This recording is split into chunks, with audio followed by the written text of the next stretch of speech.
اس نکاح پہ لڑکی کے والد کو، لڑکی کے باپ کو ولی کہا جاتا ہے. لڑکی کے والد کو ولی کہا جاتا ہے، اور نکاح کا جو ولی ہوتا ہے وہ لڑکی کا باپ ہوتا ہے. تو لہٰذا میں اس نکاح کے ولی کریم اللہ سے نکاح خوانی کی اجازت چاہتا ہوں.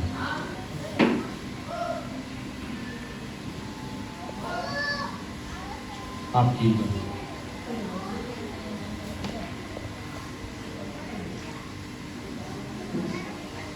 ان الحمد للہ نحمده ونستعینه ونستغفره ونؤمن به ونتوکل علیہ ونعوذ باللہ من شرور انفسنا ومن سیئات اعمالنا من يهده الله فلا مضل له ومن يضلل فلا هادي له وأشهد أن لا إله إلا الله وأشهد أن محمدا عبده ورسوله أرسله بالحق بشيرا ونذيرا. أما بعد فإن خير الحديث كتاب الله وخير الهدي هدي محمد صلى الله عليه وسلم وشر الأمور محدثاتها وكل محدثة بدعة وكل بدعة ضلالة وكل ضلالة في النار. أعوذ بالله السميع العليم من الشيطان الرجيم من همزه ونفخه ونفسه. بسم الله الرحمن الرحيم. يا أيها الذين آمنوا اتقوا الله حق تقاته ولا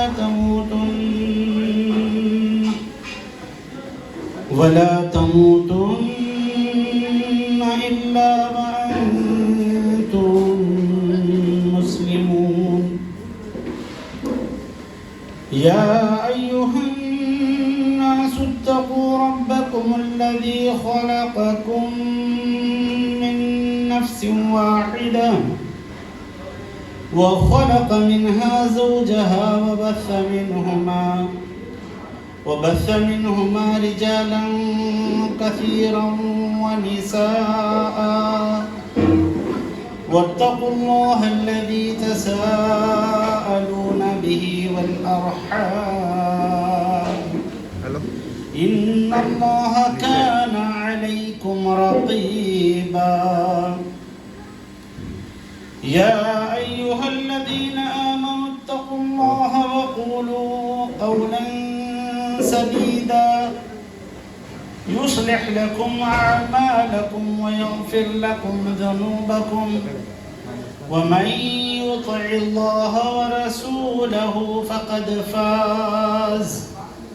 فقد فاز فوزا عظيما. وقال رسول الله صلى الله عليه وسلم النكاح من سنتي.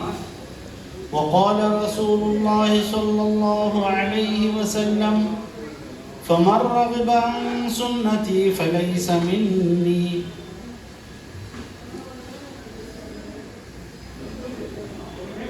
عزیزم عبدالغنی، یہ آپ کا نکاح میں سید برہان الدین بن عبدالغنی گواہ اول تاج الدین بن اللہ بخش صاحب اور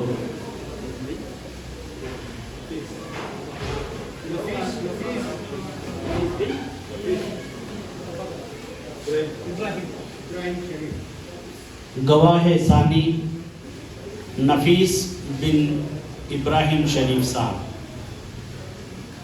گواہ اول تاج الدین بن اللہ بخش صاحب اور گواہ ثانی نفیس بن ابراہیم شریف صاحب. ان تمام گواہوں کی موجودگی میں آپ کے اس نکاح کے ولی کریم اللہ بن نور اللہ صاحب، کریم اللہ بن نور اللہ صاحب یہ آپ کے نکاح کے ولی ہیں. اس مختصر سی تفصیل کے ساتھ 21.5 گرام سونے کے مال مہر کے عوض آپ کا نکاح میں نے حذیفہ مسکان سے کر دیا. حذیفہ مسکان کو آپ کے نکاح میں دے دیا. کیا آپ نے قبول کیا؟ الحمدللہ میں نے قبول کیا.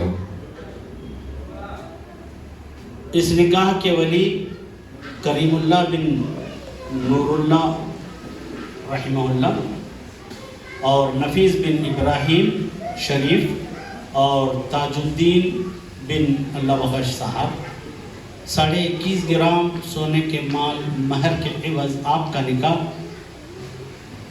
میں نے حذیفہ مسکان سے کر دیا. کہ آپ نے قبول کیا؟ الحمدللہ میں نے قبول کیا. اب اس کے بعد کا مرحلہ ہوتا ہے آپ لوگوں کے سلسلے میں دلہا کو آپ مبارکبادی دیں گے.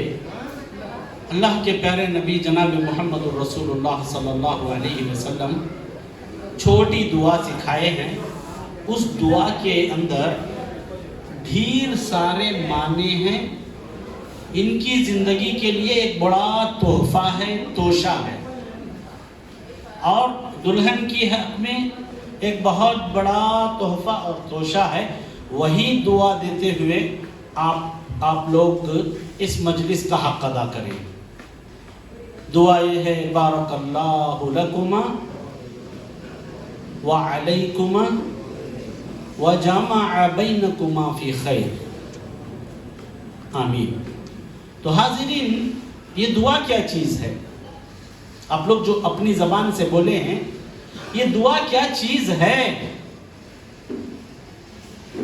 دنیا میں ہر آدمی یہ سوچتا ہے کہ برکت کے واسطے، ہمارے ماحول میں برکت کے واسطے ایک حضرت آ کر 4 آیتیں ہمارے گھر میں پڑھ لیے، ہماری دکان کے کیش پر بیٹھ کر پڑھ لیے، یا برکت کے واسطے کوئی مولوی صاحب آ کر چلے گئے.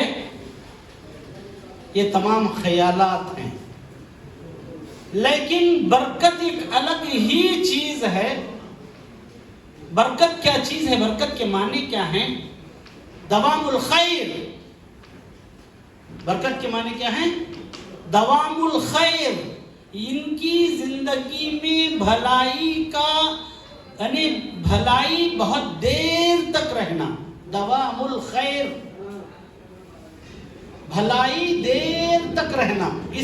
ان دونوں خاندانوں میں میاں اور بیوی میں، شوہر اور دلہن میں بھلائی دیر تک رہنے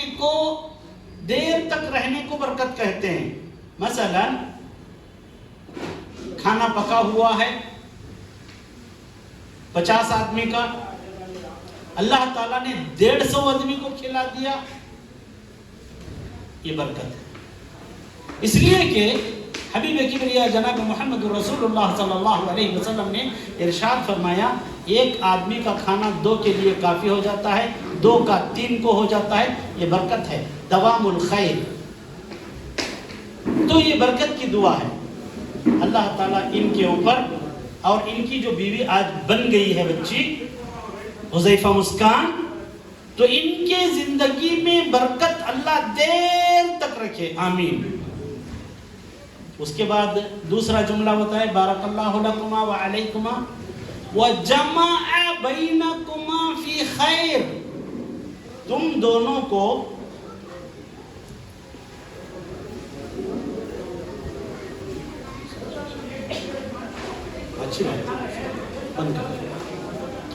انشاءاللہ. تو وجمع بین، ایک منٹ، وجمع بینکما فی خیر، یعنی دونوں کو ہر بھلی بات میں جمع کر کے رکھے. بھلی بات میں یہ دونوں جم جائیں. دنیا کی بھلی بات کیا ہوتی ہو سکتی ہے؟ وَمَنْ أَحْسَنُ قَوْلًا مِّمَّنْ دَعَا إِلَى اللَّهِ وَعَمِلَ صَالِحًا. ایک اللہ تعالیٰ کی عبادت کی طرف بلانا اور نیک عمل کرنا دنیا کا بہتر کام ہے. یہ دونوں اگر نیکی میں راضی ہو گئے، میں نماز پڑھ رہی ہوں تمہیں بھی نماز پڑھو، میں نماز پڑھ رہا ہوں تمہیں بھی پڑھو، راضی ہو گئے، نمازی ہو، انہوں نے دونوں نماز ادا کر دیے. پھر اس کے بعد دونوں روزہ رکھ لیے، دونوں صدقہ خیرات کر لیے، دونوں شوہر کے رشتہ داروں کو بچی پورے دل سے چاہنے لگی، اور دلہا لڑکا دلہن کے پورے رشتہ داروں کو چاہنے لگا. یہ سب بھلائیاں ہیں، یہ سب بھلائیاں ہیں. جمع بینکما فی خیر، صدقہ خیرات کا موقع آیا، دلہا بولتا ہے کہ نہیں فلاں کو دینے کی ضرورت نہیں ہے، اور اگر لڑکی اس میں اس کی ہاں میں ہاں ملا دی، کیوں؟ اس لیے کہ شوہر کی دور اندیشی، یہ دور تک سوچ کر یہ بولتا ہے اگر ہاں بول دیا اس نے تو زندگی دیر تک چلتی رہے گی انشاءاللہ. تو اللہ سے دعا ہے اللہ تعالیٰ جب تک دنیا میں زندہ رکھے، یہ دو خاندان آج خوشی کے ساتھ بیٹھے ہیں، ان کے جسم میں جب تک جان باقی ہے اللہ تعالیٰ اس خوشی کو باقی رکھے، اور اللہ تعالیٰ برکتوں کی بارش نازل فرمائے. نکاح کے بعد دلہا کے لیے ایک روزگار کا انتظام ہوتا ہے. کئی حدیثوں کا نچوڑ میں آپ لوگوں کو بتا رہا ہوں. اللہ تعالیٰ بہتر، حلال، پاکیزہ، کشادہ روزگار اللہ تعالیٰ عطا فرمائے. اور جتنے لوگ شادیوں کے لیے ایسے موقع پر پریشان ہیں، بلکہ اور موقع پر پریشان ہیں، اللہ تمام کو شادی کرنا، نکاح کرنا آسان کر دے. اور جتنے لوگ شادی کر دیے ہیں، جن کی شادیاں ہو گئی ہیں، دونوں میں اللہ تعالیٰ جمع بینکما فی خیر، ہر جوڑے میں ہر نیکی پر دونوں کو جمع رہنے کی توفیق عنایت فرمائے. بس میں اپنی بات کو ختم کرتے ہوئے اللہ تعالیٰ سے آخری دعا کرتا ہوں، اللہ تعالیٰ تمام لوگوں کو صحت اور سکون عطا فرمائے. جو ساری دنیا کو ضرورت ہے، صحت کی ضرورت ہے، اللہ صحت عطا فرمائے. سکون کی ضرورت ہے، خصوصاً اسلام اور مسلمانوں کو اللہ تعالیٰ سکون عطا فرمائے. اقول قولی ھذا استغفر اللہ لی ولکم ولسائر المسلمین. السلام علیکم ورحمۃ اللہ وبرکاتہ.